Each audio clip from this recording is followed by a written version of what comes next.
Hello, everyone. Brother Al McClain with this week's stewardship video. And before we go too far on this week's topic called the latte factor, let me go ahead and read the disclaimer. No advice should be seen as a recommendation, as I am not a licensed financial advisor, and this is for educational purposes only. So on the slide, I have what inspired this week's stewardship video. And there's a book by the name of Latte Factor that was written by David Bach. And you could get it for a reasonable amount on Amazon, and that includes the Kindle version. But David was talking about in his book, and it's a secular book, it's not a Christian financial book, but he was talking about how lattes add up. And I have Starbucks depicted on the screen. The one to the left top is the Starbucks I usually go to do my Bible study fellowship homework, or if I'm prepping for even the stewardship video to do my research. That's the one on the top left. The bottom left one is where I had to go after they decided to renovate the Starbucks. So I wanted to give that backdrop, and then I'll come back to that. But in the Latte Factor, David Book's book, he talked about how lattes or Starbucks drinks add up, and that if you simply adjusted your budget in how many you have ordered or how many times you frequent Starbucks, you could make an impact and create some margin within your spending plan, or some call it a budget. We refer to it as a spending plan. And that just looking at things such as latte factor type items in your life can result in margin, whether it be a subscription that you don't use, even that gym membership that you don't go to, just looking at those. And then later on, I'm going to show you a worksheet that he provides that could help. But let me give the backdrop again on Starbucks. So I talked about the one at the top is the location where I go normally to do my homework, but they renovated it. So I had to go to the my backup is the one to the bottom right. But what kind of prompted and inspired this is that I have the app on my phone, and you can see in the middle is the screen that pops up when I engage the app or scroll down. At the top, it talks about how many rewards I have left, any drinks that are being featured at Starbucks. And when I went to the other location, I had to change. I didn't want to change my favorite because it was already set so that I could just order almost seamlessly and without effort the drink my last drink order, and it was set to the main location that I go to. And I got to thinking, I told my wife Janine, they make it so easy to spend. They make it very convenient to spend. I can have a credit card associated with this app, so that my favorite drink that I at the normal place that I order from is all set, and I just reorder it. And in a few minutes, even in the store, and then you see people come into Starbucks and they'll pick up the drink and just leave. I'm sitting in the store and it's ready for me, and they'll call Alfonso, your drink is ready. And that makes it almost autopilot. And I thought, they want to create, as you see in the app screenshot, a daily ritual, and how we have to be careful that we don't have a daily ritual related to the culture, or a daily ritual related to debt, or the convenience of not saving. Different things can always be pulling at for our money. It almost goes on autopilot.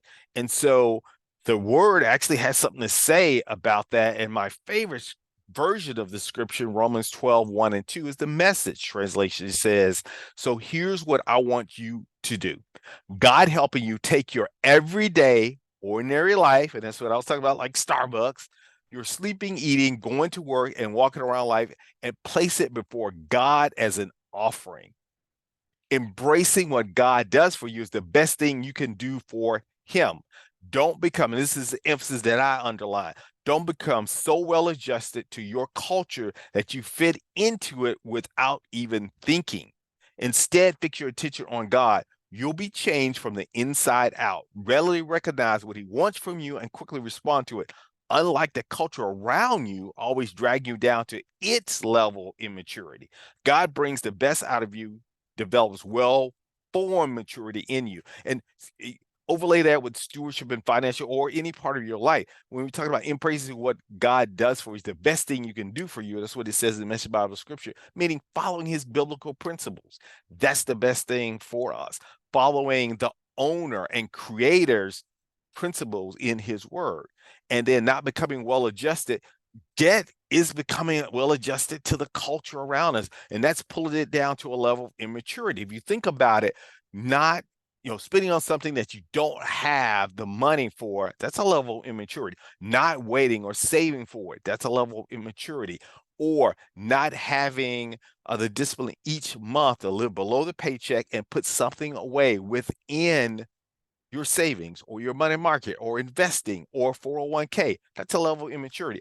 Or the ultimate level of immaturity, not being grateful, is not tithing or giving first to the Lord, right? So we don't want to become so adjusted, because that's common in society. We don't want to have that part as autopilot. But what we do want on autopilot, or making sure it does effortlessly or becomes convenient, is things like 401k, or a draft to go to investment, or a draft to go towards savings, or paying down debt.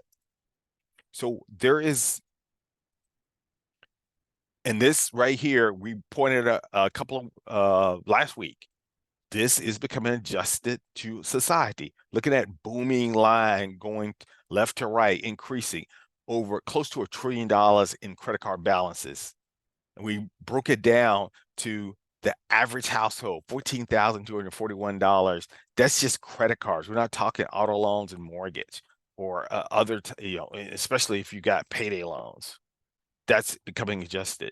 So David Bach, you can go out on his a website called finishrich.com, and you get this worksheet. It's free, and where you go through and track and follow the directions, track each penny each day, and then don't worry about trying to make extreme changes, but look at where it is. And then there's even a calculator to show you, if you converted that money and moved it over to like a savings, what's the opportunity cost. So here's a worksheet where you go through and you look for margin, you look for that latte type item that's in and it may be the actual latte from Starbucks or your favorite coffee place, or other type items that fit into that, like I talked about, subscriptions or things that you don't even use. Proverbs 21:20 says, be sensible and store up precious treasures. Don't waste them like a fool. Be sensible and store up precious treasures. Don't waste them like a fool. So let's change gears. Let's go into our earnings announcement as we start to take a look at the market toward the tail end of the video, as we always do. Just a couple of big names that are reporting as we're, at the definitely end of the earnings announcements. Lennar Homes, that'll give us a view into what's going on into housing. Adobe, that's technology. FedEx, Meta, all of these that give us just views into these particular industries. Academy Sports into the retail industry. So this is reporting this week. And once again, not recommending these companies. I'm just pointing these out as things to look and watch for. Well, we had some news hit the financial, which affected the market, and you'll see how a company could affect the market. The Silicon Valley Bank, 16th largest bank in the nation, but regulators shut it down. And you can see here's a slide of where they were trading at before. You can see, almost $350 a share, and then it just plummeted down to a low of $106 and $4 in share. And that was just a combination of things that happened. First, this bank, primarily customers are startups, venture capital, technology. And we know that's being affected by high interest rates. So when interest rates start to ramp up, technology is affected. And so that affected the amount of deposits that this bank takes. This affected the things that they were invested in. And so what happened is they became at risk. Regulators stepped in to shut the bank down. Then there was on the classic, what they call run on the bank, where people started pulling out their money. Now, would that happen broadly? From everything I've read and I'm seeing reported, they're not seeing that would happen to a JP Morgan Chase or a Wells Fargo or a Citi or Bank of America, where most of us typically bank. In this case, and even in that case, if you don't have it's insured, federally insured up to $250,000. So that's where some people have said, hey, if you get more than $250,000 in deposit, to spread them around among banks. But a lot of this money would go past that because it's company like Roku, from what I've been told, had their cash sitting in this base, or some of their cash. So you'll see how this shutting down this bank sent ripple effect through the market, and it affected, even though the chance of, fear and greed are the primary drivers of the market, and those extremes will drive the market in extremes in different areas. And here's QQQ, primarily technology is in this exchange traded fund. And you can see, look at that, what happened on Friday. Once the news started getting out about that bank, boom. But that's also because we had what we call a hot jobs report, which in the economy, when good news is bad news is good news, you're facing a kind of weird economy. That means the Fed's going to still continue to have to raise interest rates because they haven't cooled the economy down. So that's what happened to QQQ. Let's look at SPY. It mirrored it. I mean, it was probably a deeper drop because the financials are over here. Your JP Morgan Chase, your Bank of America, Citi, those are all within SPY. And that ripple effect with that bank closing down, even though as low probability is going to happen to them, it affected the S&P 500 because that's a lot of the financial companies are in here, and you can see that sector went down on Friday. So we've gone through those lines of support and resistance, so we'll see what happens next week.